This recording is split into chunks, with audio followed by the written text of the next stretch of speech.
ভর্তা বলো বা বাটা বলো, যাই বলো, বানিয়ে ফেলেছি সকালবেলায় এটা গরম গরম ভাতের সঙ্গে খাওয়ার জন্য।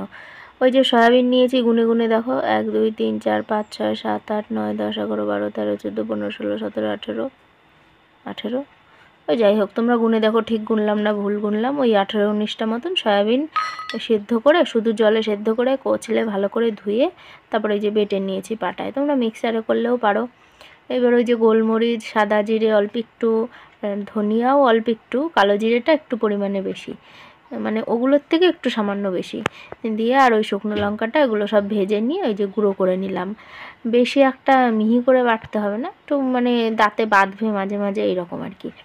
আর ওই যে কী বলে, পেঁয়াজ রসুন আর কাঁচা লঙ্কা, ওটাও কিন্তু ভেজে বেটে নিলাম। আর ওই যে স্বাদ মতন লবণ দিয়ে দিলাম। ঘরে ছিল ওই একটা আলু, একটা আলু দিয়ে কি আর সয়াবিনের তরকারি হয়? মানুষ আমরা কতগুলো, তা ওই যে ওই জন্য এই রেসিপি সকালবেলায় আবিষ্কার করে ফেললাম। তোমরা বাড়িতে বানিও, দেখো কেমন লাগে।